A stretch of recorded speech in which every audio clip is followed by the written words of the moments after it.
Hi, gang. Can you guys all hear me? Hi, I'm Bonnie Brady. I'm the Executive Director of the Long Island Commercial Fishing Association, and this is probably my second PowerPoint ever, so bear with me.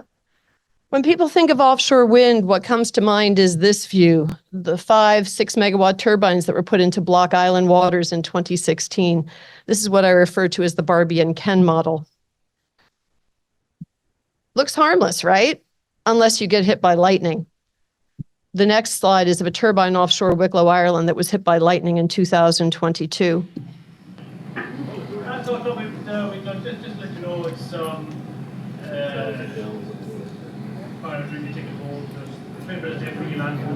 I'll wait until the good stuff starts. Yeah, the whole thing's on fire there. I got this from a friend of mine who lives in Ireland, who fishes. Thank you very much. Whoa. Great balls of burning fiberglass. Some of the environmental concerns of the fishing industry regarding offshore wind are related to high-resolution geophysical and geotechnical site surveys, construction and operational noise, and what this all will do to migrations of everyone under the waterline in the ocean ecosystem. Sound is the most important sense if you are a fish or a marine mammal. Your entire day can be about finding prey, not being eaten, communicating with others, and meeting mates using sound for all of it. Too much sound can cause temporary or permanent deafness, forcing changes to your feeding or breeding patterns or masking the predator you are trying to avoid. Permanent threshold shifts, known as PTS, is permanent deafness. For baleen whales, 219 decibels is the magic number, with 183 decibels also creating PTS as a cumulative sound exposure, which is defined as a lower level of sound, but for an animal that is exposed to it for a longer duration. This is from the BOEM-sponsored Endangered Species Workshop for Offshore Wind in 2017. The descriptions are from NOAA Protected Resources Marine Mammal Act definitions. Level A harassment, potential to injure. Level B harassment, mostly behavioral. Note what I think is the most important phrase on that slide. Incidental means not intentional, does not mean unexpected. Note level B harassment includes temporary deafness. And level A harassment includes permanent deafness and minor lung or other tissue damage from explosive exposure. That's some harassment. This is some of the various equipment used for site survey. Pay special attention to the boomers up top, the sparkers, and the chirps. They specifically can have an impact on low-frequency hearing baleen whales. Boomers, by the way, are a single or a double air gun, kind of like, carrying the boombox back in the 80s. Same thing. You can see where the chirps are there. This chart speaks to the different hearing capabilities of ocean animals. Note for baleen whales, they can hear for both the sparkers, boomers, sub-bottom profilers, acoustic cores, and I have seen some that actually they think can hear the acoustic positioning systems. This is what the Block Island wind farm looked like when they were making it. On the left are some of the piles for the jacket, and on the right was the hammer that was used. The hammers they're planning on using now for pile driving are about 3 times the size. Now let's see if this one works. Let's see. I bring you pile driving.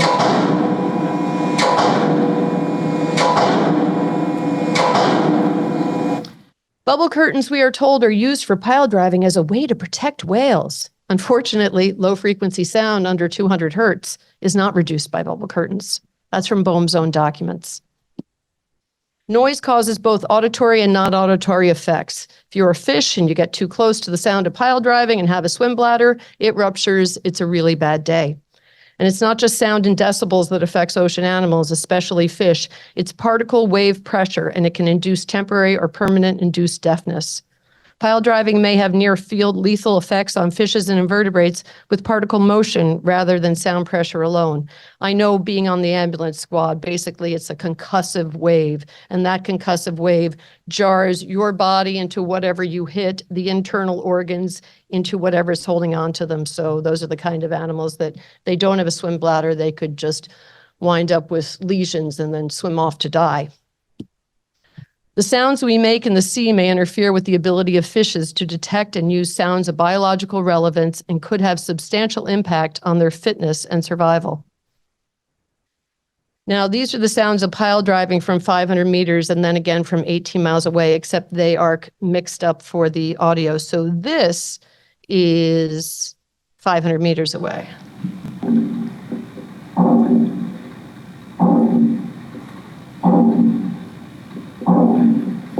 And this is from 18 miles away.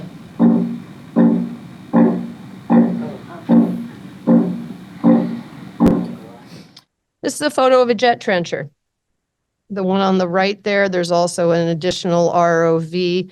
That jet trencher also has what they refer, that piece on the left there is for cutting chain and for using it to jet trench into the ocean.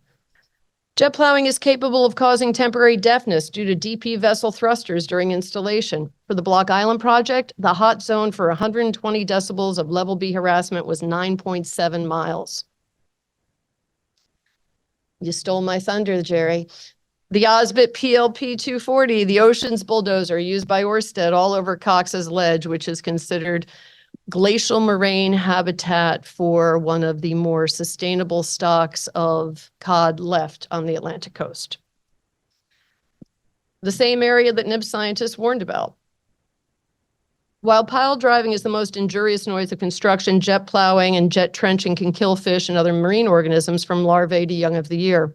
Animals that burrow, like the horseshoe crab, and slow-moving mollusks like conch and scallops don't stand much of a chance. And they plan for tens of thousands of miles of cables crisscrossing the ocean floor.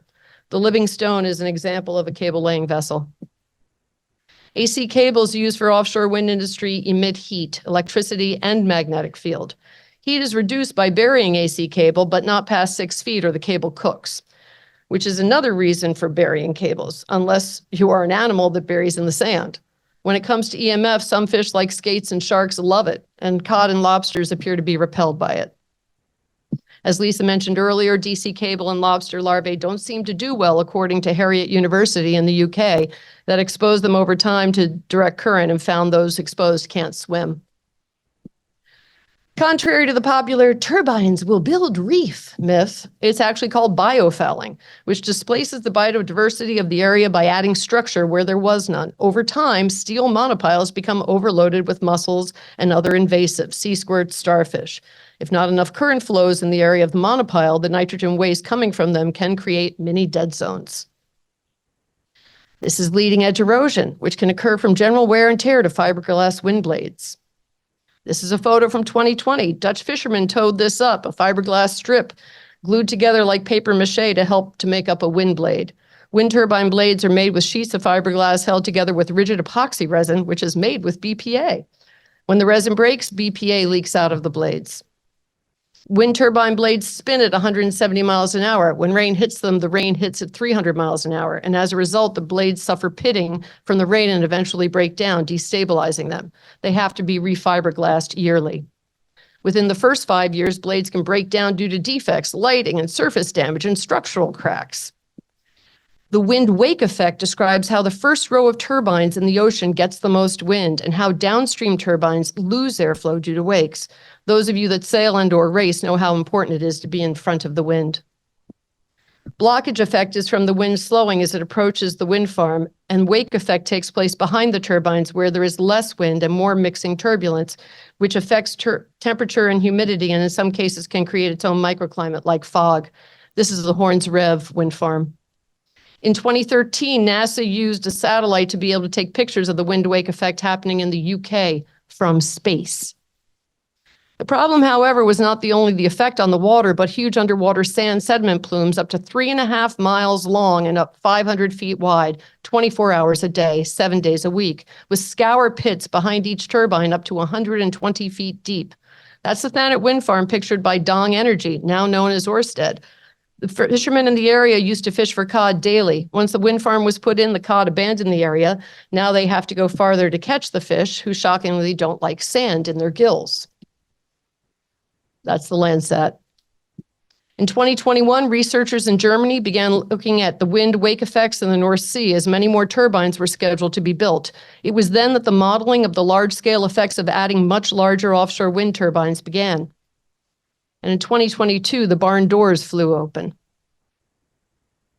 The Herion folks from Germany had started modeling the effects of offshore wind on ocean dynamics and came up with a hydrodynamic model that measured the area throughout the seasons.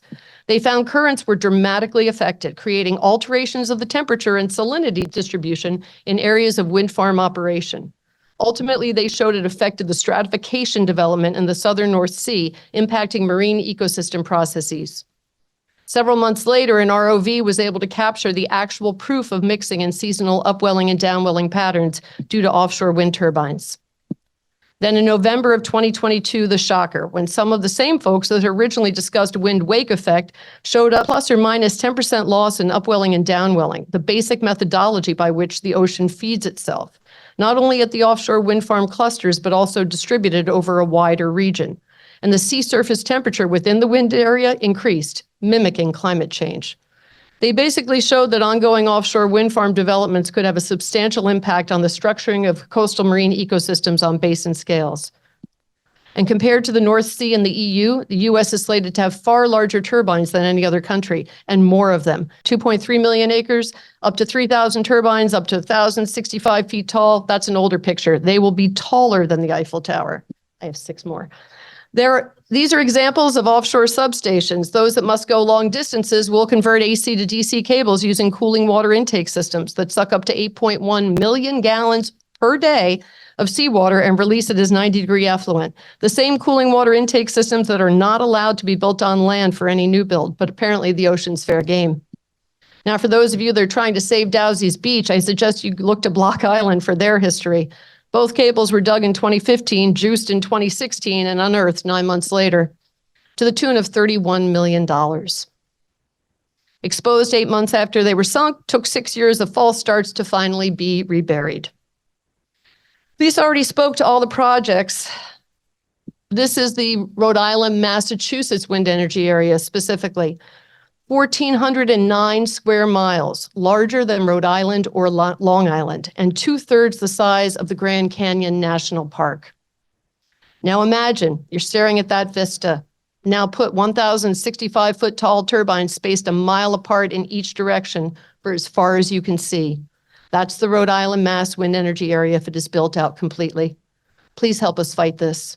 You don't destroy the environment to save it. Thank you very much.